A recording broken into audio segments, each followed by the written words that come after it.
호텔을 경영하는 있어서 경영에 꼭 필요한 세 가지 요소는 3S라고 그럽니다. 3S. 보니까 서비스, 친절과 세일즈, 영업, 사이언스, 학문, 지식 이렇게 3요소가 있다 이렇게 합니다. 일반적으로 회사를 경영하는데도 꼭 필요한 세 가지 요소가 있는데 3M이라고 합니다. 3M. Man, 사람, money, 재정, 머티리얼, 물자 이게 꼭 필요하다 이렇게 이야기한 걸 보았습니다.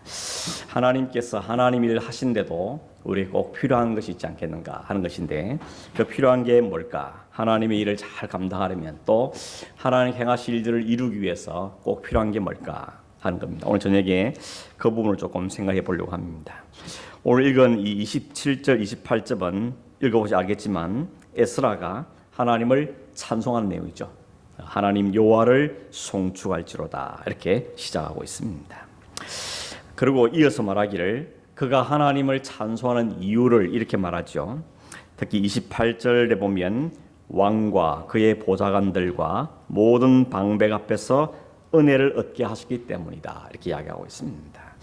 내가 여호와 하나님을 찬송하는데 그 찬송의 이유는 내가 사람들 앞에서 방백들 앞에서 모든 사람 앞에 은혜를 얻게 하셨습니다. 은혜를 얻은 것 때문에 하나님을 찬송한다고 이야기합니다. 그 다음 이어지는 구절을 보면 이렇게 말합니다. 내가 내 하나님 여호와의 손이 내 위에 있으므로 이렇게 말하죠. 내 하나님 여호와의 손이 내 위에 있으므로 이게 은혜를 임했다는 것과 다른 표현이라고 생각되어집니다. 하나님의 손이 내 위에 머물러 있다. 그것도 다르게 말하면 은혜가 내한테 있다 하는 것으로 표현되라고 생각되어집니다.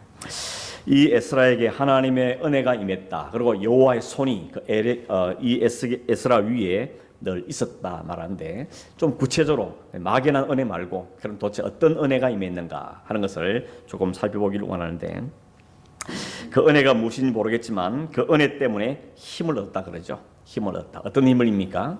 자기 맡긴 사명을 감당할 수 있는 힘을 얻었다는 것이죠.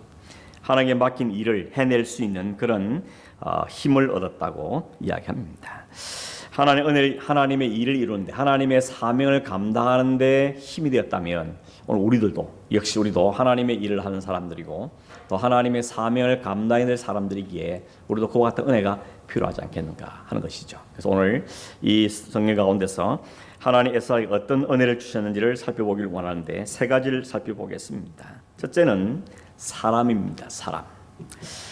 하나님께서 에스라에게 은혜로 그에게 사람들을 붙여주셨다 이렇게 이야기하죠. 어떤 사람들인가 하면 오늘 28절 끝에 보면 그가 예루살렘에 올라갈 때 그와 함께한 사람들이 있었다 이렇게 이야기합니다. 그 사람들이 어떤 사람인지는 다음 장인 8장 1절에서 14절에 쭉 기록되어 있습니다. 그와 함께 올라갔던 사람들의 명단이 쭉 기록되어 있는데 모두 합한 몇 명과 하면 1773명입니다.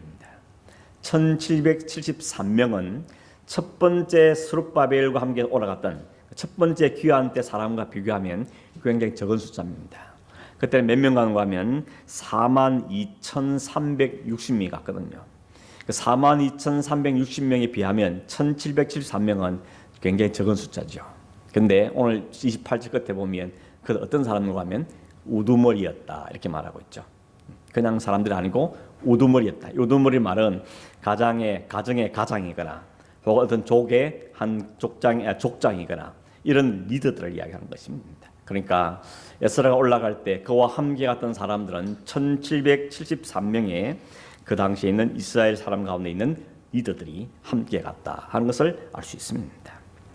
하나님께서 역사하시고 하나님 이루시는데 하나님 쓰시는 늘 방법은 혼자 고군분투하도록 두지 아니하시고 하나님 그에게 사람들을 붙여주시더라 하는 것이죠. 그게 첫 번째 은혜입니다. 그것도 좋은 리더들을 붙였다는 것이죠. 그 리더들과 함께 갔기 때문에 에스라는 그 막중한 사명, 이 예루살렘의 성전을 건축하고 또 성벽을 쌓고 거기에 영적인 부흥을 일으키는 이 막중한 사명을 이뤄낼 수 있었다는 겁니다. 그런데 또 하나 중요한 사실은 이런 많은 우두머리들을 데리고 갈 수 있도록 뒷받침된 사람이 있습니다. 그게 누군가 하면 당시 왕입니다. 바사왕. 오늘 성경에 보면 그 사람 누군가 하면 아닥사스다 왕입니다. 아닥사스다 왕은 바사의 6번째 왕이었는데 이 아닥사스다가 에스라에게 조서를 내립니다. 명령을 내린 것이죠. 그 명령의 내용이 우리 읽지 않았지만 11절에서 26절에 있는 내용입니다. 우선 여러분 12절, 13절만 한번 보겠는데 이렇게 돼 있죠. 12절 한번 같이 읽어볼까요? 시작. 모든 왕의 왕 아닥사스다는 하늘의 하나님의 율법에 완전한 학자 겸 제사장 에스라에게 조서를 내리노니 우리나라에 있는 이스라엘 백성과 그들 제사장들과 레위 사람들 중에 예루살렘으로 올라갈 뜻이 있는 자는 누구든지 너와 함께 갈지어다. 12절에 흥미로운 표현이 뭔가 하면 모든 왕의 왕 나 아닥사스다는 이렇게 말하죠. 자기를 가리켜서 모든 왕들 중에 왕이다 이렇게 표현합니다. 이렇게 표현하는 이유가 있습니다. 근거가 뭔가 하면 이 당시 바사는 주변에 있는 아수르, 바벨론, 애굽 할 것 없이 모든 지역들 다 통폐합했습니다. 다 정복한 거죠. 이 당시에는 정복한 왕이 정복당한 왕을 지배합니다. 그러니까 정복당했으면 자기를 정복한 그 왕을 왕으로 모셔야 되는 거죠. 그래서 왕들 중에 왕이다 자기는 이렇게 표현하는 겁니다. 그렇지만 우리는 알죠. 모든 왕의 왕, 만왕의 왕은 딱 한 분밖에 없죠. 하나님 외에는 아무도 온전한 왕이 될 수가 없는 것입니다. 아닥사스다가 아무리 자기 자신을 왕 중의 왕이라고 모든 왕의 왕이라고 아무리 큰 소리 쳐도 그렇게 잘난 채도 하나님 한번 국보를 오리면 그 인간은 끝나는 것입니다. 바빌론의 여러분 느부갓네살 왕 이야기를 아시죠? 느부갓네살이 모든 주변 나라를 다 정복한 다음에 자기 신상을 만들어 놓고 내가 신이다. 모든 사람 이 신을 절해라 라고 명령을 내렸죠. 그래서 모든 사람이 그 앞에 머리를 숙였는데 유난히 그 앞에 불복했던 다니엘은 사자골에 집어넣고 다니엘의 세 친구는 풀무불 안에 집어던지는 그런 사람이 느부갓네살이었습니다. 애굽의 바로도 마찬가지입니다. 바로도 자신을 태양신의 아들이라고 부르면서 신이라고 자기를 신으로 섬기겠습니다. 그날은 하나님의 자리에 앉으려고 했지만 그 결과는 결국 멸망인 것이죠. 자신을 신이라고 불렀던 느부갓네살 어떻게 됐습니까? 그 성경에 보면 왕의 자리에 쫓겨나가지고 7년 동안이나 이슬만 먹고 살아야 되고 들짐승과 함께 살면서 소처럼 풀먹은 사는 삶을 7년 살았다 그랬습니다. 하나님은 성경에 분명히 이야기합니다. 이런 하나님이 그 느부갓네살 교만을 꺾기 위해서 하나님이 하신 일이었다라고 분명하게 말씀하고 있죠. 그래서 7년 후에 이 느부갓네살이 다시 회복된 다음에 그는 하나님께 감사하고 하나님을 찬송하고 하나님의 권능과 능력을 인정했다고 말한 걸 볼 수가 있는 겁니다. 오늘 본문에도 아닥사스다 왕이 조서를 내려서 에스라와 그와 함께하는 사람들을 예루살렘에 다 돌아가라고 말하고 있지만 사실 27절에 보면 에스라는 이 모든 것이 하나님께서 하신 일을 분명하게 밝히고 있죠. 그가 왕의 마음에 예루살렘 여호와의 성전을 아름답게 할 뜻을 두시고 이 그는 하나님이죠. 하나님이 아닥사스다의 왕의 마음에 이 일을 할 마음을 넣으셨다고 말하는 겁니다. 그러니까 자기도 모른 새 하나님이 넣어준 그 마음에 순종했다는 것이죠. 아무리 자신이 왕 중에 왕이라고 큰 소리 쳐도 진짜 왕은 한 분밖에 없다는 겁니다. 하나님만이 그들의 왕이셨다는 것입니다. 하나님이 뜻을 세우셨고 그 뜻을 그 마음속에 집어넣으셨고 그리고 그 하나님의 손이 에스라 위에 있기 때문에 그가 힘을 얻어서 이 일들을 감당했다는 것을 우리에게 보여주고 있는 것입니다. 하나님이 하십니다. 사람을 통해서. 중국 내륙 선교의 첫 번째 한 사람이고 또 이런 현대 선교의 아버지라고 불리는 잘 아시는 허드슨 테일러라는 선교사가 있는데 그 허드슨 테일러가 늘 했던 말이 그거랍니다.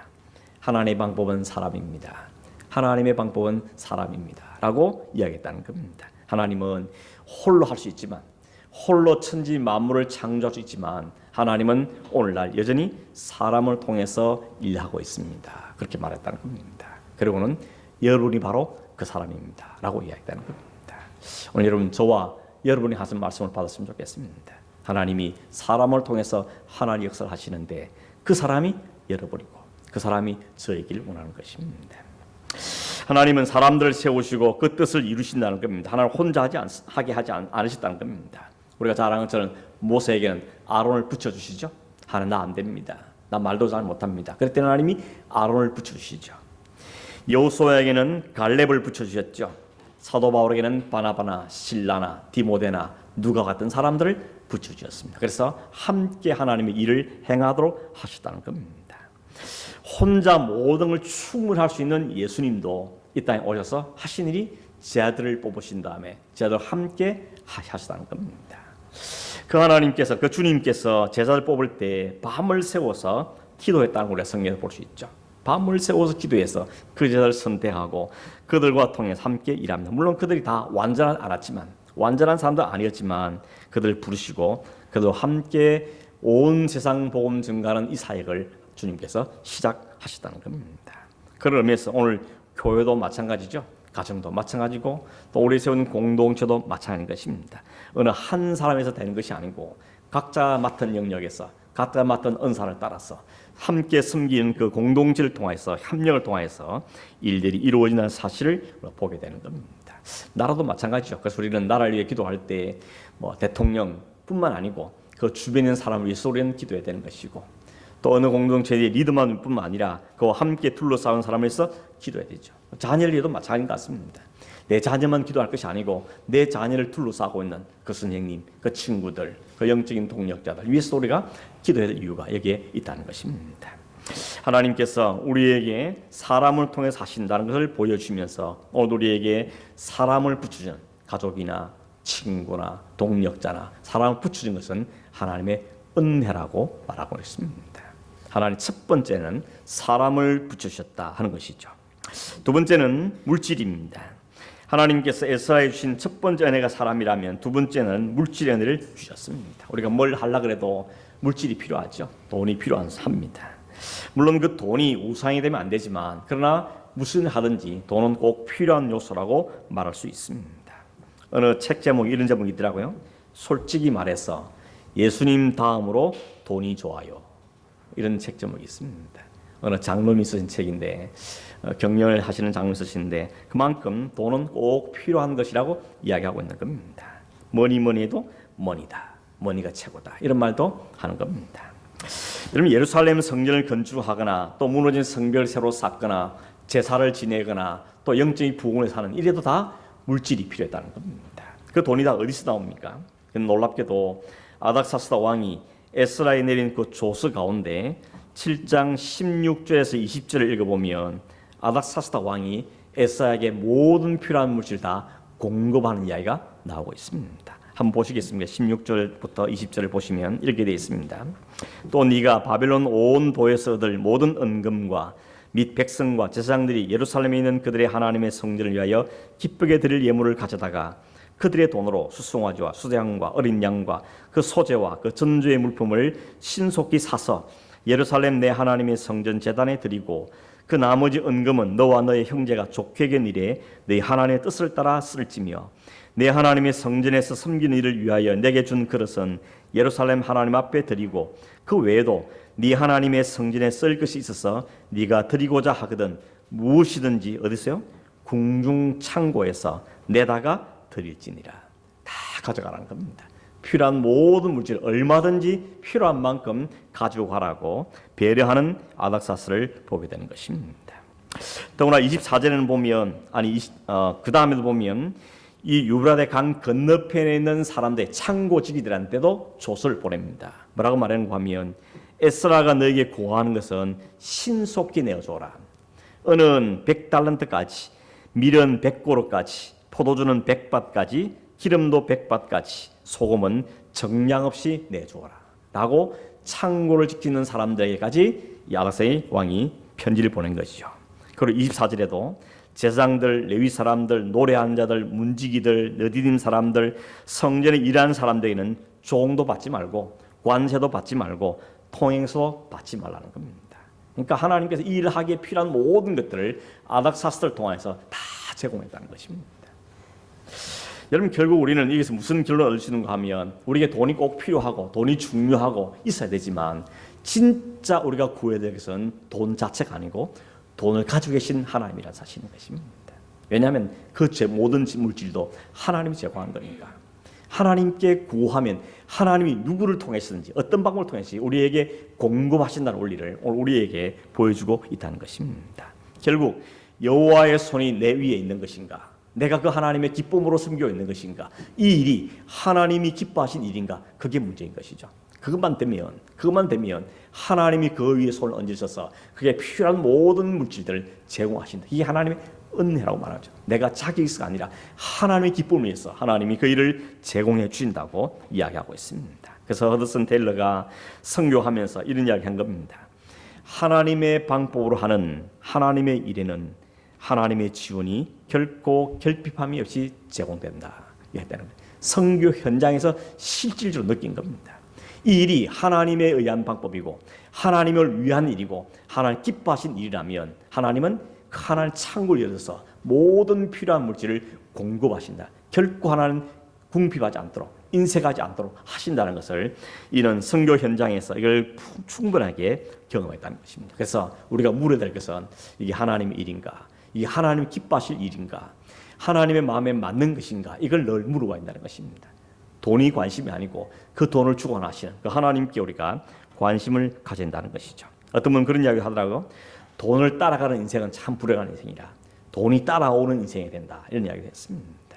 우리가 돈을 따라가는 인생이 아니고 하나님을 집중하면 돈이 우리를, 그 일을 이루기 위해서 돈이 우리를 따라오는, 그게 진짜 하나님의 은혜라는 사실을 이야기하죠. 사도 바울도 빌립보 성도들에게 권면한 말씀이 빌립보 4장 19절로 이렇게 말합니다. 나의 하나님이 그리스도 예수 안에서 영광 가운데 너희 그 풍성한 대로 너희 모든 썰 것을 채우시리라. 나의 하나님이 채우십니다. 우리가 막 열심히 하고 다 되는 게 아니고 하나님이 그 풍성한 대로 그 쓸 것을 채우신다고 바울이 고백합니다. 그래서 바울은 늘 넉넉하죠. 마음이 넉넉했죠.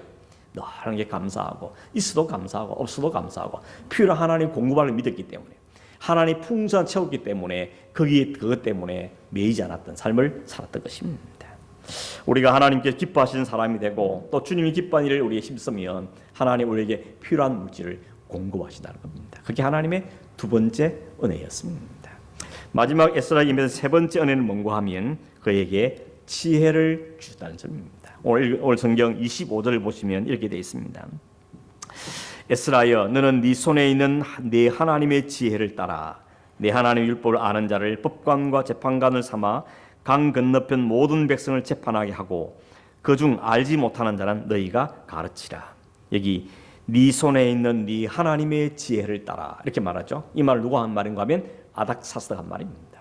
아닥사스다가 보니까 이 에스라에게는 지혜가 있는데 그 지혜는 그의 신이 준 지혜라는 것입니다. 그걸 그가 지금 인정하고 있는 거죠. 내가 보니 너는 참 지혜로운 사람입니다. 너의 하나님이, 너의 신이 너에게 그 지혜를 주었는데 그 지혜를 갖고 가서 잘 재판하고 잘 가르치고 일을 하라고 이야기하는 장면이 그 조서 가운데 기록되어 있는 것입니다.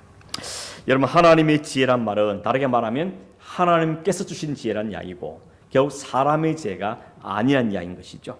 학자요 제자인 그 에스라에게는 하나님이 주신 지혜가 있었다는 이야기입니다. 오늘 우리가 살고 있는 시대를 가리켜서 지식과 정보의 시대다 이런 표현도 하죠. 지식과 정보의 시대다. 그러나 지식과 정보는 공부에서 얻고 책을 통해서 얻고 인터넷을 통해서 얻을 수 있습니다. 그러나 지혜는 어디서 옵니까? 지혜는 하나님께서 오는 것입니다. 여러분, 만약에 둘 중에 하나만 선택하라면 둘 다 좋지만 지식과 지혜 둘 중에 하나만 선택하면 뭘 선택하겠습니까? 지식보다는 지혜가 좋은 것이죠. 지혜는 삶을 살아가는 데는 분별력이기 때문에 이것은 굉장히 중요한 것입니다. 그래서 옛날 어르신들 보면 배운 건 별로 없지만 참 지혜롭다는 생각이 드는 분들 계시지 않습니까? 공부는 별로 안 해서 글도 잘 모르지만 근데 하는 말씀이나 하는 걸 보면 참 지혜롭다 이런 마음이 들지요. 그래서 지식과 정보보다 더 소중한 것은 사실은 지혜라고 말할 수 있는 겁니다. 막 쏟아지는 그 지식, 그 정보를 잘 분별하고 지혜롭게 활용하는 그 지혜가 훨씬 더 중요한 것이라고 말할 수가 있는 것입니다. 대부분 보면 지식이 없어서 정보가 없어서 힘든 게 아니라 지혜가 없어서 우리가 힘들어하는 삶을 사는 경우가 굉장히 많다는 겁니다. 이 지혜를 에스라가 어디서 얻었겠습니까? 왕이 딱 보니까 저건 저 신이 준 거다. 하나님이 주셨다는 것입니다. 놀랍게도 이 말이 아닥사스의 입에서 나온 말이 나왔다는 말이 굉장히 도전이 됐죠. 그 지혜, 하나님을 믿는 그 사람에 주어진 그 하나님의 지혜가 있다는 사실을 보는 겁니다. 마치 애굽의 바로가 요셉을 딱 보니까 말하는 것이 지혜롭죠. 그래서 그 네 지혜 갖고 이 나라 좀 다스리라. 그러곤 애굽의 총리로 세웠지 않습니까? 하나님이 주신 그 지혜는 그 나라를 다스려 남는 넉넉한 지혜가 있었던 것입니다.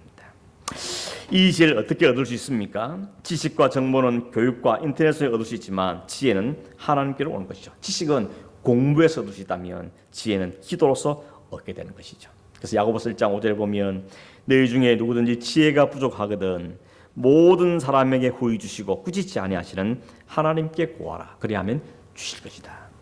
지혜는 기도로 온다는 것입니다. 하나님께 내 지혜 없음을 고백하고 하나님 지혜를 주십시오 라고 말할 때 하나님이 지혜를 후히 주시고 꾸짖지 않고 우리에게 허락하신다고 우리에게 말씀하고 있습니다. 그 대표적인 사람이 솔로몬이죠. 솔로몬이 왕이 되자마자 하나님께 내가 뭘 줄까 했더니 부도 아니고 장수도 아니고 원수가 없는 것도 아니고 이 많은 백성들을 잘 판결할 수 있는 지혜를 주십시오. 그렇게 구했을 때 하나님 마음에 들어서 그 뭐라 그랬습니까? 네가 너를 위해서 네 자신을 위해서 부도 구하지 않고 네 장수도 구하지 않고 네를 괴롭히는 사람 원수 갚게 해달라고 그것도 구하지 않고 이 백성을 위해서 지혜를 구하는 거라. 내가 네 지혜를 전무후무한 지혜를 주겠다고 말씀하셨고 보너스로 그가 구하지 않았던 부와 영광과 능력도 그에게 부어 주셨던 것이죠. 그래서 솔로몬 시대에 그 이스라엘 가장 강대국이 됐죠. 가장 영토도 넓고 아주 부강했던 나라가 이루어질 보게 되는 것입니다.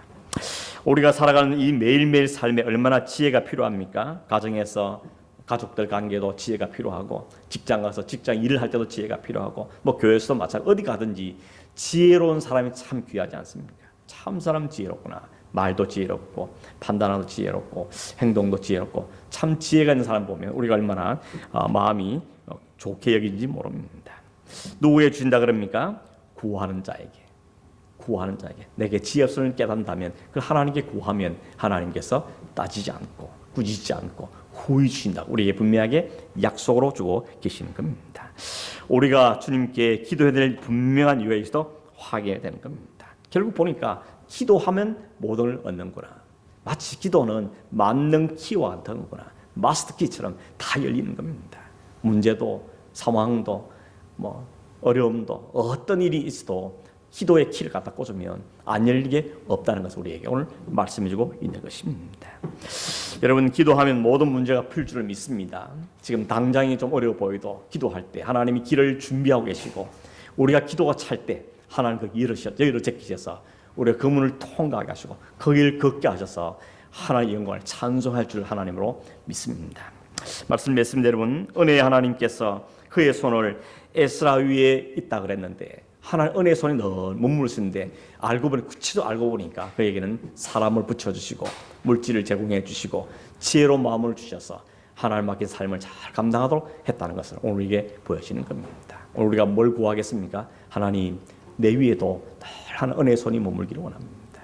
나에게도 하나님 은혜의 손이 늘 머물러주시고 우리 가정에도 여호와의 손이 늘 머물러 주시고 하나님이 그 장막과 성막 가운데 구름으로 임재했던 것처럼 오늘 우리 안에 우리 가정 가운데 또 우리 하는 일들 가운데 또 우리 교회 공동체 가운데 우리가 이 나라 가운데 여호와의 손이 늘 임재해 주셔서 우리의 필요한 것들을 공급하시고 이끌어 가시고 지혜를 가져서 하나님의 일을 이루시고 결국 하나님이 영광을 받으시는 그와 같은 은혜가 있기를 위해서 우리는 기도해야 할 줄로 믿습니다.